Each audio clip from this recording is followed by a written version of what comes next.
You know, it's kind of hilarious when you think about how people operate. We go through life believing we're faulty gadgets that require endless tweaks. We lug around this massive arsenal of personal growth tools, endlessly fiddling with our habits, tweaking one flaw here, patching another there, as though we're cars fresh from the factory with busted components. But suppose I revealed that this whole self-repair obsession, this booming business of fixing ourselves, rests on a basic illusion? What if the core assumption that you're something to be mended is the real issue? Picture this for a second. An ocean wave gains self-awareness and thinks, "Heavens, I'm a mess. See how I'm not firm like stone? My form shifts all the time. I swell and crash without end. I have to correct this right away. I ought to get steadier, more enduring, more wavy." How ridiculous is that? The wave is flawless, just as it exists. It doesn't need to amp up its waveliness. It's merely the sea manifesting as a ripple. Yet, in our personal saga, we've bought into this very nonsense. You get it. We've been fed a narrative, right? It unfolds like this. You're inherently defective. You've got challenges to tackle, concerns to resolve, traits to refine. And with enough effort, the perfect strategy, the ideal guide, the best approach, you'll eventually mend yourself and evolve into the version you're meant to be. This tale is so ingrained, so embedded in our societal threads that we seldom challenge it. We just embrace the notion that we're ongoing projects, crude sketches awaiting polish into masterpieces. But imagine if this narrative isn't merely mistaken, but entirely reversed. Allow me to share something that could ruffle feathers in the personal development world.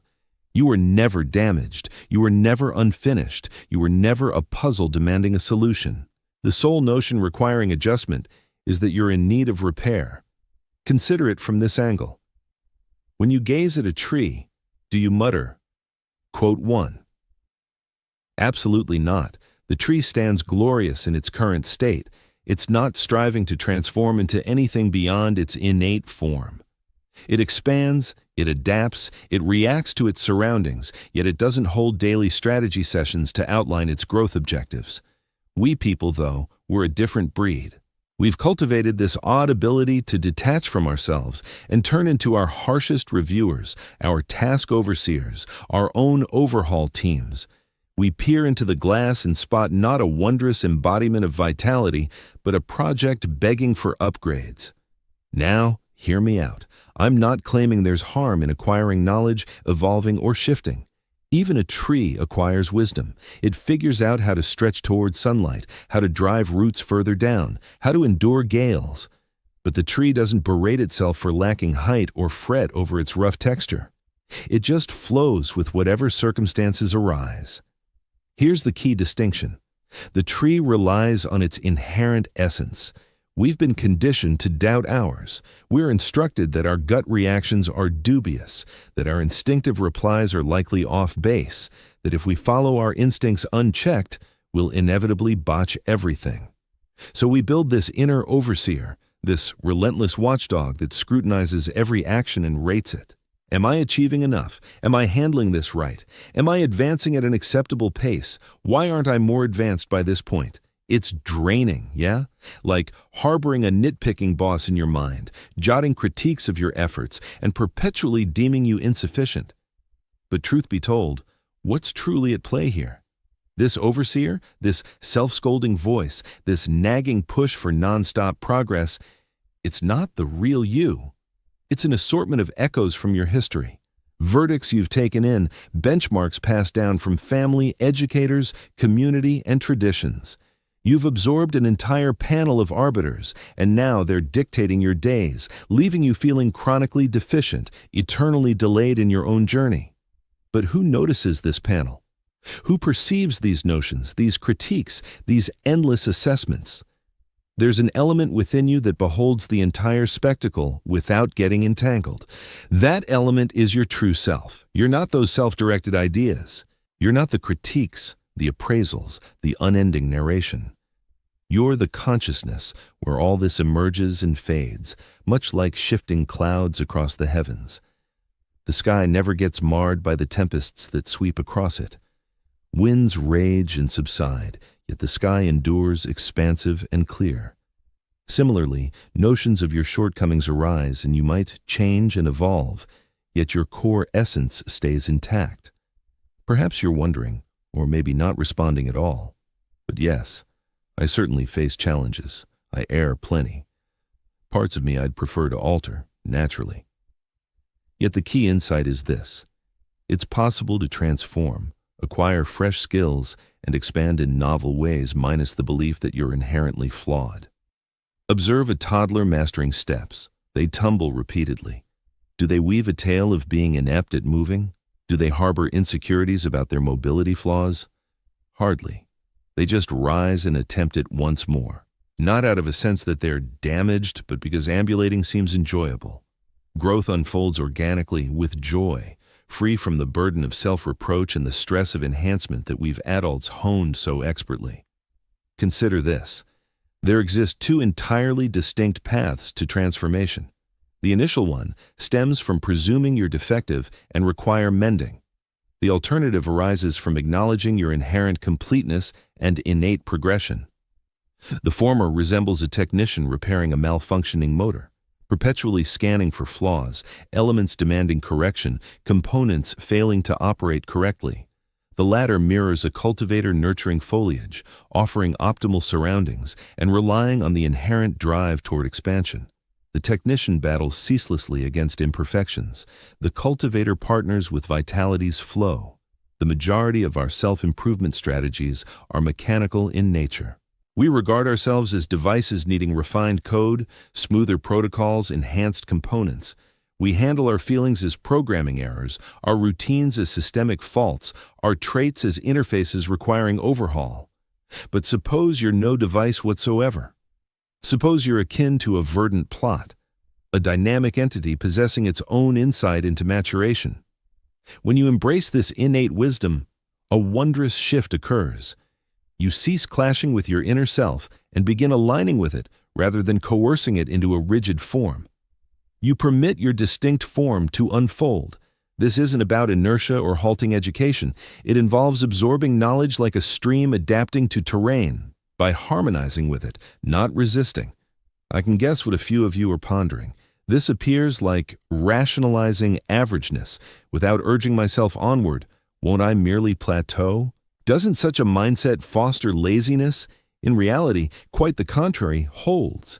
By ceasing to squander vitality in internal conflicts, by ending the relentless inner critique and upgrade pressure, you liberate vast reserves of mental and emotional power for genuine existence. Reflect on the daily toll of psychic and affective resources you expend, assessing your worth, fretting over proper living, measuring against peers, establishing targets, then punishing yourself for delays in achievement. Envision redirecting all that vigor toward fully engaging your present reality, toward innovating responses to life's offerings, toward savoring the essence of vitality. The individual who grasps their wholeness avoids self-assault. They direct their drive toward articulation, innovation, connections, exploration. They engage life playfully, not laboring over personal tweaks. Allow me an illustration. With so much focus on the notes and rhythm, how much awareness remains for truly hearing the tune? How much immersion for sensing the ivories beneath your touch, for allowing the harmony to course through you? Yet, if you position yourself at the keys, aware that nothing more is required than your current state, if you perform not to mend yourself, but to enable sound to arise within you, then true beauty may blossom. You could produce what some deem errors, but unbound by the notion of blunders, those unforeseen tones could turn into your composition's most captivating elements. This captures my intent in halting self-repair efforts. It doesn't signify abandoning all striving or forsaking advancement and expansion. It's about reshaping your bond with the entire endeavor. Rather than viewing existence as a puzzle demanding resolution, you treat it as an enigma to embrace. Instead of perceiving yourself as a task awaiting completion, you see yourself as life's perpetual manifestation. And existence isn't a dilemma, it's an engagement. You don't resolve it. You join in, you sway alongside it, you frolic with it. Now, prepare for a revelation. Upon ceasing self-correction attempts, you'll often discover that issues you deemed in need of repair sort themselves out organically. It's reminiscent of the adage, to clarify turbid liquid, let it rest undisturbed. When you halt agitating the sediment of inner fault-finding and perfectionist tension, the burdens we impose, you permit the pool of your innate transparency to calm. This unfolds because so much of our perceived turmoil, what we often perceive as flaws in ourselves, is really the fallout from our attempts to repair something that wasn't damaged to begin with. Take anxiety, for instance. You could believe it's an issue plaguing you, so you experiment with all sorts of methods to tackle it, dissecting it, resisting it, steering clear of triggers, enrolling in workshops on handling it. Yet these very actions frequently amplify the anxiety. You end up fretting over the anxiety itself, or worrying that you're not overcoming it quickly enough. But imagine if occasional anxious feelings aren't a defect at all. What if they're merely one of countless emotions drifting across the landscape of human awareness, much like clouds drifting across the heavens? Once you cease treating anxiety as a puzzle demanding resolution, once you drop the extra narrative of, "I ought not to feel like this," layered onto the sensation, it tends to fade on its own, or at least prove far easier to navigate. The pattern holds for other things too. Society has drilled into us the notion that we ought to maintain a constant state of bliss, assurance, serenity, or efficiency. That's akin to demanding perpetual sunshine at a balmy 75 degrees. Our feelings are the climate inside our minds, occasionally turbulent, other times serene, sometimes overcast, at others bright and open. This doesn't signal a glitch in how feelings operate, it's simply their inherent rhythm. Grasping that allows you to quit micromanaging your inner climate and instead figure out how to adapt wisely to whatever comes your way. The idea extends to those personal qualities we've been conditioned to view as shortcomings. Perhaps you're innately reserved in a society that idolizes outgoing types, or a visionary in a realm that prizes nonstop hustle, or deeply empathetic amid a culture prizing resilience. Rather than striving to overhaul these traits, why not embrace them as vital pieces of your distinct gift to the world? Why not shift from regretting your essence to honoring it? An oak doesn't strain to mimic a pine.